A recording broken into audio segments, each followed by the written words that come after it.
असम, मेघालय और बिहार में शुक्रवार को भारी बारिश का अलर्ट। केरल और तमिलनाडु में शनिवार को कहीं कहीं हो सकती है मूसलाधार वर्षा। हिमाचल प्रदेश और उत्तराखंड में शनिवार को कई जगह बरसात का अनुमान। पूर्वी उत्तर प्रदेश में शुक्रवार को जगह जगह बरसेंगे बादल। मध्य प्रदेश, छत्तीसगढ़ और विदर्भ के कुछ हिस्सों में तेज हवाएं चलने की संभावना। तटीय आंध्र प्रदेश में भी चल सकती हैं तेज हवाएं।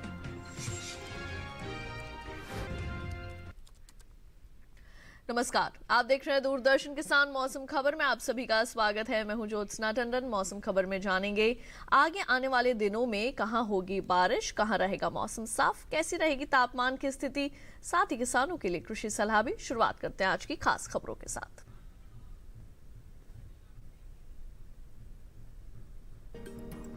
असम और मेघालय में शुक्रवार को कुछ जगह भारी बारिश का अलर्ट। शनिवार को केरल के कुछ हिस्सों में गरज के साथ बहुत तेज बरसात का अनुमान। तमिलनाडु और पुडुचेरी में कहीं कहीं तेज हवाओं के साथ मूसलाधार वर्षा संभव। उप हिमालय, पश्चिम बंगाल और सिक्किम में गरज के साथ जोरदार बारिश के आसार। ओडिशा और बिहार में 2 दिन इक्का दुक्का जगह तेज हवाओं और भारी बरसात की संभावना। उत्तराखंड और हिमाचल प्रदेश में भी कुछ स्थानों पर भारी बारिश संभव। 2 दिन पूर्वी उत्तर प्रदेश के कुछ इलाकों में तेज हवाओं के साथ जोरदार बरसात के आसार। पूर्वोत्तर के राज्य में अलग अलग जगह मूसलाधार बारिश का अनुमान। दक्षिण आंतरिक कर्नाटक में 2 दिन तो तटीय कर्नाटक में शनिवार को भारी वर्षा संभव। झारखंड, मध्य प्रदेश और विदर्भ में कहीं कहीं गरज के साथ चलेंगी तेज हवाएं।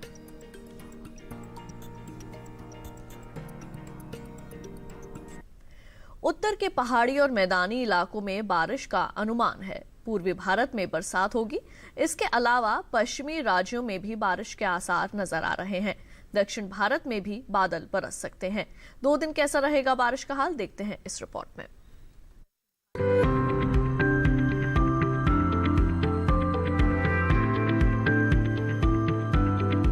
मौसम विभाग के मुताबिक पूर्वी भारत के कई राज्यों में झमाझम बरसात की संभावना है। इनमें बिहार में 2 दिन कई जगह बारिश की संभावना है। वहीं झारखंड में शुक्रवार को कई जगह तो शनिवार को ज्यादातर स्थानों पर बरसात होगी। ओडिशा में शुक्रवार को ज्यादातर जगह और शनिवार को कई स्थानों पर बादल बरसेंगे। साथ ही गांगी पश्चिम बंगाल में 2 दिन कई जगह बारिश का अनुमान है, जबकि 2 दिन उप हिमालय, पश्चिम बंगाल और सिक्किम के ज्यादातर इलाकों में वर्षा संभव है। असम, मेघालय और अरुणाचल प्रदेश में भी ज्यादातर जगहों पर पानी बरसेगा। पूर्वोत्तर भारत के नागालैंड, मणिपुर, मिजोरम और त्रिपुरा में भी कई स्थानों पर वर्षा होगी। उत्तर भारत की बात करें तो यहाँ के पहाड़ी राज्यों में जम्मू कश्मीर और लद्दाख में 2 दिन कुछ जगह बारिश का अनुमान है। हिमाचल प्रदेश और उत्तराखंड में शुक्रवार को कुछ जगह तो शनिवार को कई जगह बरसात हो सकती है। पंजाब, हरियाणा, दिल्ली और पश्चिमी उत्तर प्रदेश में इक्का दुक्का स्थानों पर पानी बरस सकता है, जबकि पूर्वी उत्तर प्रदेश में 2 दिन कई जगह बारिश के आसार है। पश्चिमी और पूर्वी राजस्थान में 2 दिन सूखा रहेगा। मध्य भारत पर नजर डालें तो अगले 2 दिन पश्चिमी मध्य प्रदेश में 2 दिन कहीं कहीं बारिश की संभावना है। पूर्वी मध्य प्रदेश और छत्तीसगढ़ में शुक्रवार को कुछ जगह तो शनिवार को कई स्थानों पर बरसात हो सकती है। वहीं मध्य महाराष्ट्र और मराठवाड़ा में छिटपुट जगहों पर बूंदें पड़ सकती है, लेकिन विदर्भ में शुक्रवार को कुछ जगह और शनिवार को कई जगह बारिश के आसार है। पश्चिमी भारत के गुजरात में 2 दिन इक्का दुक्का स्थानों पर पानी बरसने की उम्मीद है। सौराष्ट्र और कच्छ में फिलहाल बारिश नहीं होगी। हालांकि कोंकण और गोवा में 2 दिन कई स्थानों पर बादल बरस सकते हैं। दक्षिण भारत की बात करें तो यहाँ के तटीय आंध्र प्रदेश में 2 दिन कहीं कहीं बारिश का अनुमान है। वहीं तेलंगाना में शुक्रवार को कई जगह और शनिवार को ज्यादातर जगह बारिश होगी। रायलसीमा के कुछ हिस्सों में बरसात हो सकती है। साथ ही तमिलनाडु और पुडुचेरी व कराईकल के कई इलाकों में बारिश की संभावना है। अगले 2 दिन तटीय कर्नाटक और दक्षिणी आंतरिक कर्नाटक में ज्यादातर जगह, उत्तरी आंतरिक कर्नाटक में कई जगह बरसात के आसार है। केरल, लक्षद्वीप और अंडमान निकोबार द्वीप समूह के ज्यादातर हिस्सों में वर्षा संभव है। ये थी मौसम पूर्वानुमान की विस्तार से जानकारी। अब आइए बढ़ते हैं आगे। पिछले 24 घंटों के दौरान हुई बरसात पर डालते हैं नजर। पिछले 24 घंटों के दौरान गिलगित बाल्टिस्तान और मुजफ्फराबाद में छिटपुट इलाकों में वर्षा हुई। इसके साथ ही हिमाचल प्रदेश और उत्तराखंड में कुछ जगह बादल बरसे। पंजाब में कुछ जगह बूंदें पड़ी। उत्तर प्रदेश और मध्य प्रदेश में कुछ स्थानों पर बारिश देखी गई। छत्तीसगढ़ और ओडिशा में भी कहीं कहीं बादल बरसे। बिहार और झारखंड में ज्यादातर जगह गरज के साथ बारिश हुई।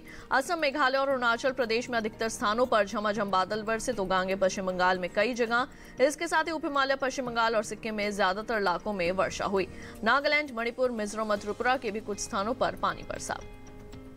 दूसरी तरफ गुजरात, मध्य महाराष्ट्र और मराठवाड़ा में अलग अलग स्थानों पर वर्षा हुई।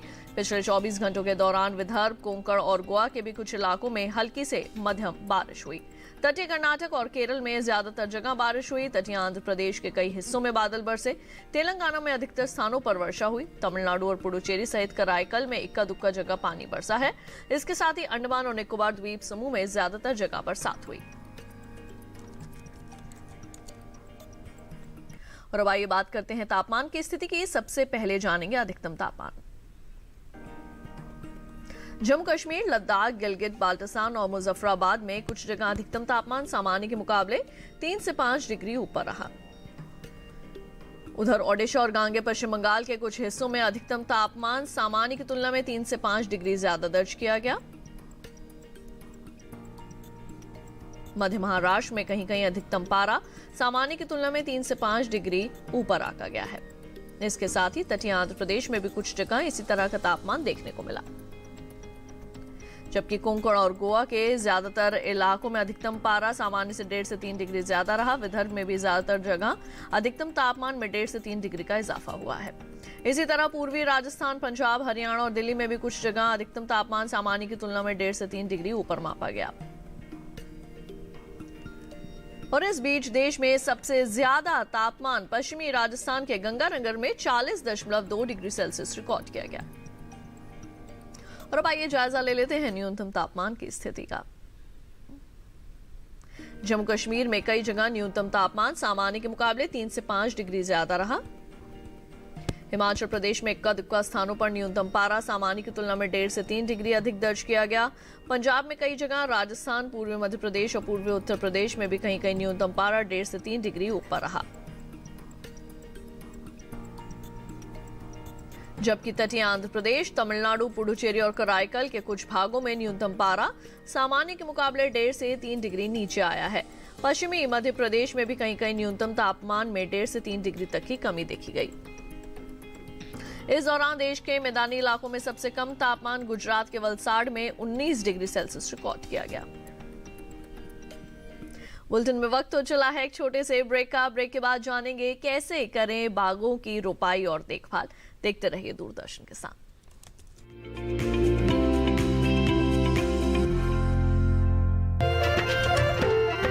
फसल बीमा से अब सुरक्षित आत्मनिर्भर बन जाए किसान। AIC के संग मौसम की मार अब नहीं करेगी तंग, नुकसान की होगी पूरी भरपाई। AIC किसान का हमराही। Agriculture insurance company of India limited, संपन्न भारत की पहचान, बीमित फसल खुशहाल किसान। पर्यावरण भारत की चिति, देश का स्वभाव।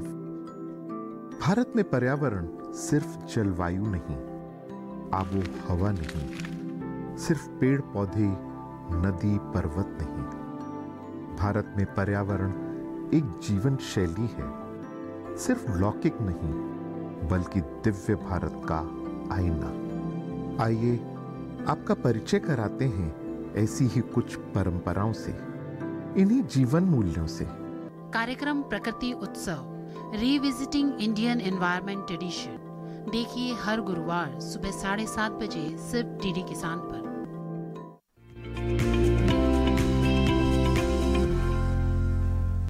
ब्रेक के बाद एक बार फिर आप सभी का स्वागत है मौसम खबर में। आइए बढ़ते हैं आगे, बात करते हैं खेती किसानी की। महाराष्ट्र और राजस्थान के किसानों को खेतीबाड़ी से जुड़ी क्या सलाह है, इस मौसम में कौन कौन से रोग लग सकते हैं और उनसे देखभाल का क्या है तरीका, जानने के लिए देखिए ये खास रिपोर्ट।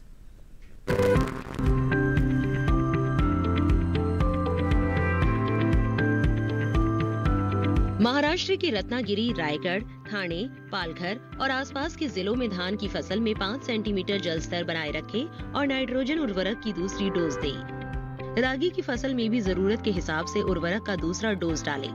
साफ मौसम के दौरान खेतों में निराई गुड़ाई का काम करें। मध्य महाराष्ट्र में मूंग की फलियां 75% सूखने पर पहली तुड़ाई कर लें। इसके बाद दूसरी तुड़ाई 8 से 10 दिन बाद करें। साफ मौसम में मक्का की फसल में उर्वरक डालें। मध्य महाराष्ट्र में भी धान में 3 से 5 सेंटीमीटर का जल स्तर बनाए रखें। धान की फसल में नीले या काले रंग के भोरे जैसे दिखने वाले कीट की निगरानी करें। धान की फसल में पत्ती लपेटक रोग भी लग सकता है। वहीं राजस्थान में फसल ज्यादा घनी हो गई हो तो उसमें से कमजोर पौधों को खाड़ दे ताकि मिट्टी में मौजूद नमी और पोषक तत्वों का सही इस्तेमाल हो सके। ये मौसम मूंग और मूंगफली में रोग लगने के लिए अनुकूल है। इन दिनों मूंग में सफेद मक्खी और तना चूसक की निगरानी करते रहे। वहीं मूंगफली की फसल में दीमक और कीड़ों की निगरानी करें।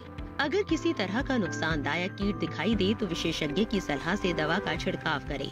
जोधपुर और बाड़मेर में खरीफ की फसल को कीट के प्रकोप से बचाने के लिए लाइट ट्रैप का उपयोग करें। लाइट ट्रैप बनाने के लिए एक बल्ब को किसी खटके की मदद से पानी और कीटनाशक घोल के साथ बांध दें। जैसे ही कीट बल्ब पर हमला करेंगे तो टकराकर पानी और कीटनाशक के घोल में गिरकर मर जाएंगे। साथ ही मूंग की फसल में खरपतवार नियंत्रण का काम भी करें। समय पर बोई गई ग्वार की फसल में तना चूसक लगने का खतरा है। तो खेती किसानी के बाद अब आइए बात करते हैं आज की फसल की। अगस्त से सितंबर के दौरान फलों के नए बाग लगाने का काम किया जा सकता है। खास तौर से आम, अमरूद, बेर, लीची और नींबू वर्गीय पौधों को इस समय लगाया जा सकता है। बाग लगाने के बाद पौधों की लगातार निगरानी करें और समय पर सिंचाई जरूर करें। इसके अलावा फलों के पुराने बागों को कीटों और बीमारियों से बचाने की भी जरूरत है।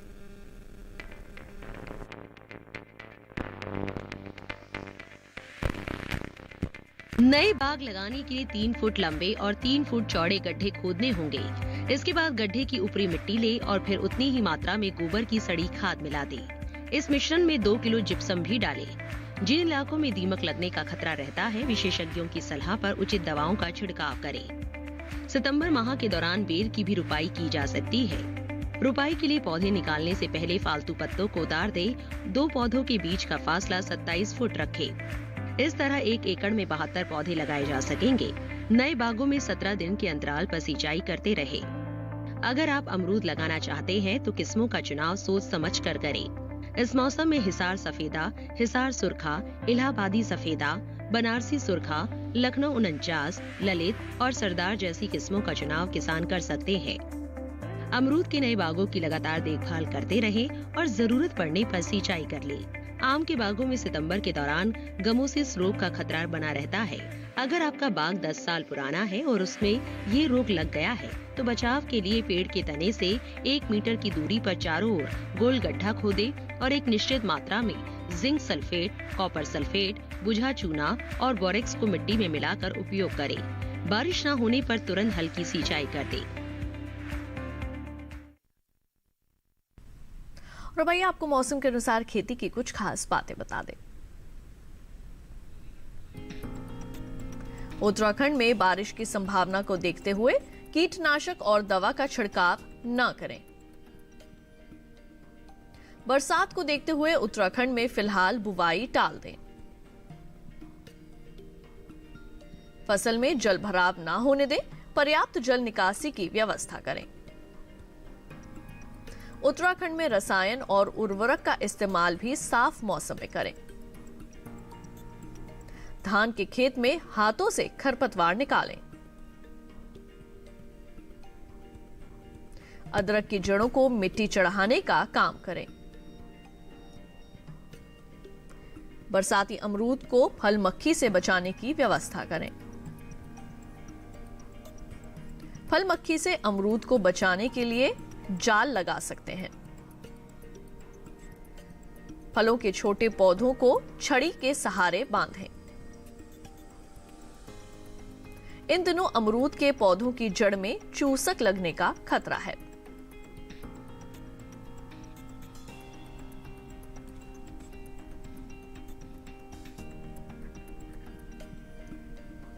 और इसी के साथ मौसम खबर में वक्त हो चला है एक और छोटे से ब्रेक का। आगे डालेंगे नजर खेती और मौसम से जुड़ी खास खबरों पर। देखते रहिए दूरदर्शन के साथ।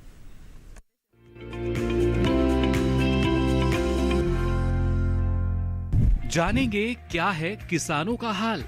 हम पहुंचेंगे आपके गांव। मिलेगा सरकारी योजनाओं का ज्ञान। जब लगेगी चौपाल, देखिए चौपाल चर्चा सोमवार से शुक्रवार सुबह 9 बजे सिर्फ दूरदर्शन किसान पर।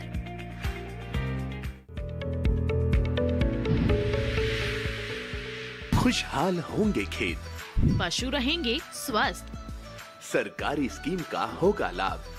जब एक्सपर्ट्स का मिलेगा साथ, आपके सवाल विशेषज्ञों के जवाब, सिर्फ एक फोन कॉल की दूरी पर।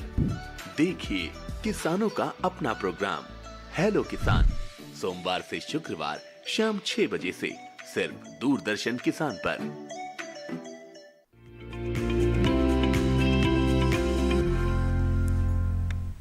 ब्रेक के बाद एक बार फिर आप सभी का स्वागत है मौसम खबर में। आइए बढ़ते हैं आगे, आपको मौसम के लिहाज से खेती की कुछ और विशेष बातें बता दें। तना भेदक से टमाटर और बैंगन को बचाएं। तना भेदक से बचाने के लिए खराब हुए फल और पत्तियों को मिट्टी में गाड़ दें। हिमाचल प्रदेश और उत्तराखंड में आम और लीची की पौध लगाएं। इन दिनों अमरूद, पपीता और कागजी नींबू की रोपाई भी करें। नर्सरी से खरपतवार निकालने का काम करें।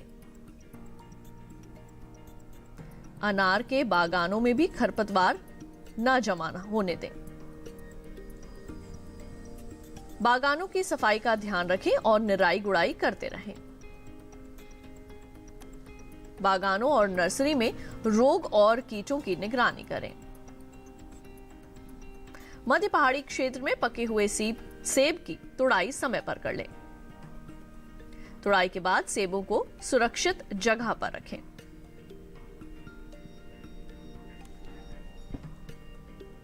आइए बुलेटिन में एक बार फिर से नजर डाल लेते हैं मौसम की अहम झलकियों पर।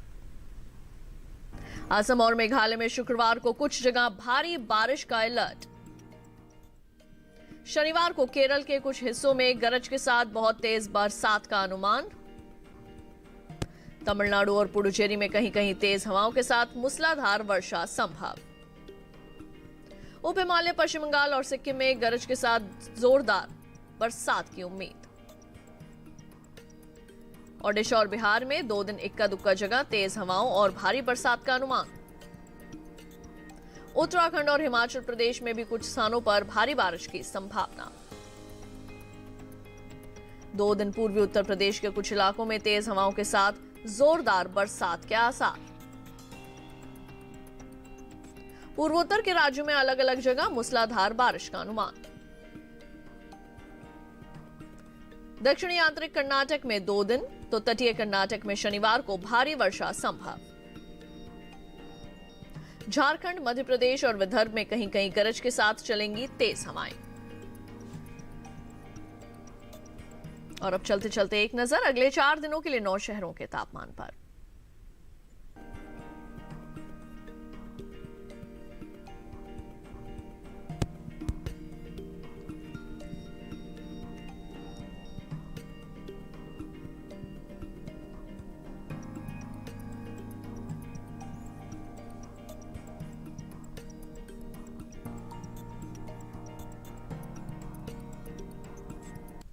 इस कार्यक्रम को आप डीडी किसान के YouTube चैनल पर भी देख सकते हैं। टीवी पर दिखाए जा रहे QR कोड को स्कैन कीजिए और जानिए मौसम का हाल मौसम खबर के साथ। और आज के बुलेटिन में बस इतना ही। उम्मीद है कि मौसम खबर से आप सभी को मदद मिल रही होगी। मौसम का ताजा हाल और कृषि सलाह लेकर फिर होंगे हाजिर। आप देखते रहिए दूरदर्शन किसान और मुझे दीजिए इजाजत। नमस्कार।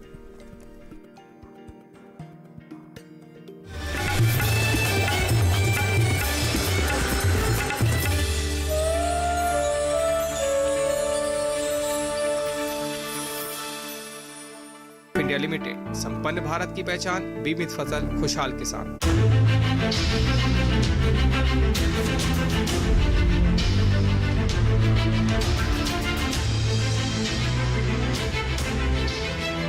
की बात। माननीय प्रधानमंत्री श्री नरेंद्र मोदी भारत की जनता से साझा करेंगे अपने मन की बात रविवार 29 अगस्त सुबह 11 बजे। आकाशवाणी के सभी केंद्र सभी चैनल इसे प्रसारित करेंगे एक साथ। साथ ही इसका प्रसारण दूरदर्शन के national news, DD Bharati, DD India, DD Urdu और डीडी किसान चैनल पर भी किया जाएगा।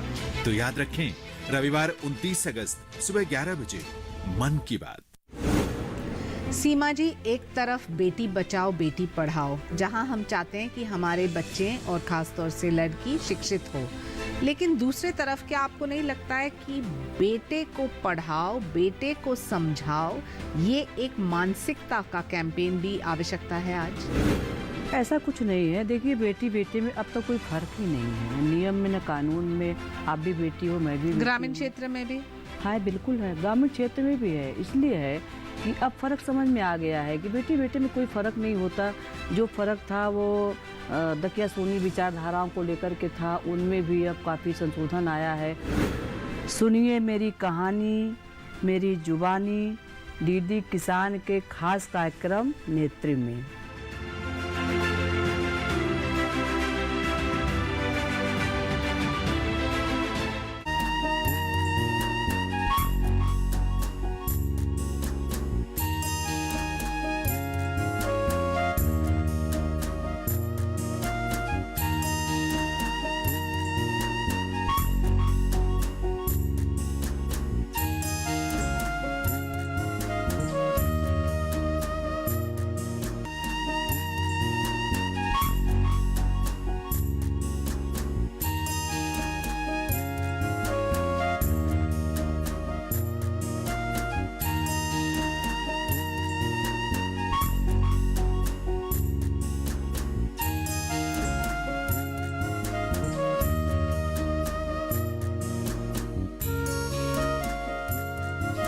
पशुधन का हमारे देश की अर्थव्यवस्था में एक महत्वपूर्ण योगदान रहा है। देश में शुष्क और अर्धशुष्क क्षेत्रों में पशुधन की बहुलता है। वजह यह है कि ऐसे क्षेत्रों में कृषि पैदावार कम होती है और पशुधन ही जीविका का प्रमुख साधन है। यहाँ बंजर और लवणीय भूमि में चारा उगाकर घास की पैदावार की जा सकती है। इसके साथ ही बहुवर्षीय घास लगाकर और फसलों के अवशेष के प्रसंस्करण से चारा तैयार कर पशुओं का पोषण किया जाता है।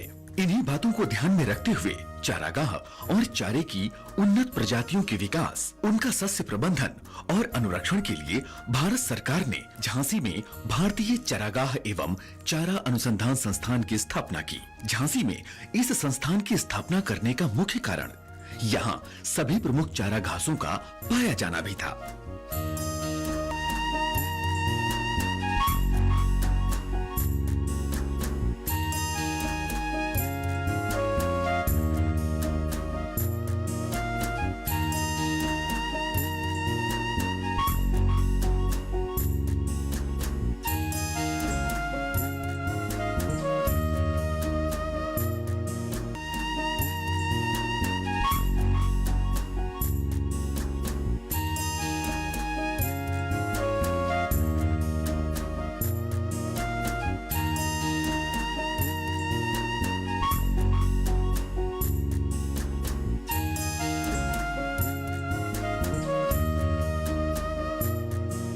संस्थान ने बदलते जलवायु परिवेश में चारा फसलों के उत्पादन की नई पद्धतियां विकसित की हैं, जिनसे रबी और खरीफ में हरे चारे की फसलें ली जा सकती हैं। यहाँ पर इंटीग्रेटेड फार्मिंग के विकास पर नवीन शोध किए जा रहे हैं। शुष्क और अर्ध शुष्क क्षेत्रों में खासकर गर्मियों में हरे चारे की कमी को पूरा करने के लिए और पोषण गुणवत्ता में सुधार करने के लिए कांटा रहित नागफनी की खेती के तकनीकी विकास की पहल की गई है। इससे प्रोटीन, ऊर्जा और उच्च जैव भार के साथ नागफनी की उपयुक्त प्रजातियों का उपयोग और पशुधन आधारित खेती को बढ़ावा मिलेगा।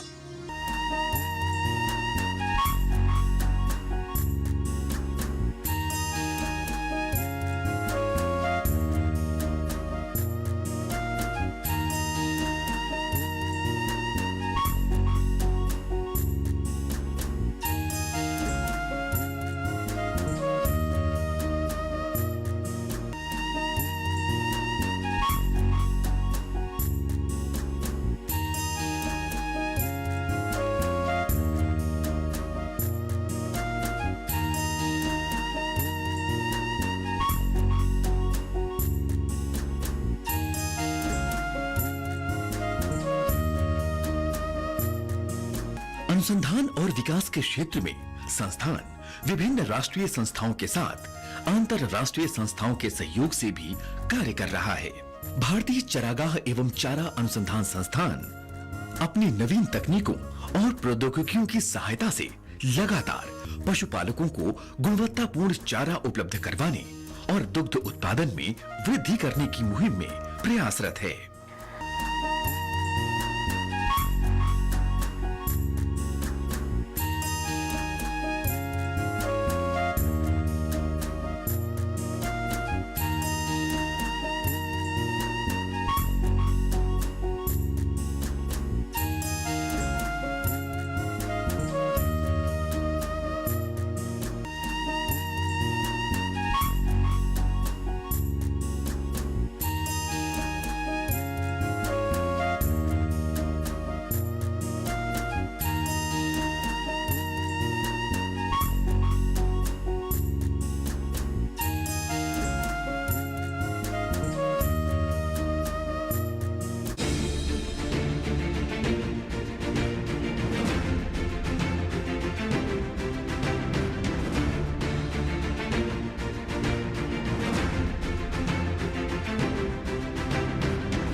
मैं चाहता हूँ मेरे पोते शांतनु और आपकी पोती अनु की शादी हो जाए। दादाजी का हमेशा से यही सपना था कि इस गांव में एक अच्छा सा अस्पताल खुल जाए। कौन पूरा करेगा हमारा सपना? MBBS admission form. ये गांव में वो नहीं होता है जो चाहता है भगवान, बल्कि वो होता है जो चाहता है दुबे प्रधान।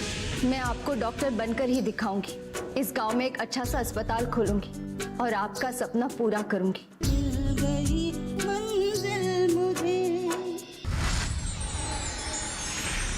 मिल गई मंजिल मुझे। देखिए सोमवार से शुक्रवार रात 9:30 पर। पशुओं की सुरक्षा का पहरेदार, माटी का लाल, जन धन का रक्षक,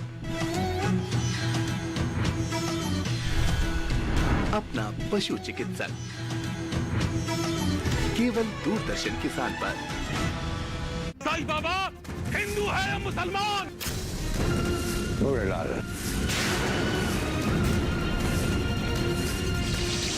अगर तू काल है तो मैं महाकाल हूं। मेरे गुरु स्थान को खुदवाने की हिमाकत किसने की है? साईं नाम है ना तुम्हारा? नाम में क्या रखा है? इंसान का काम बड़ा होना चाहिए। राम जी भला करेंगे।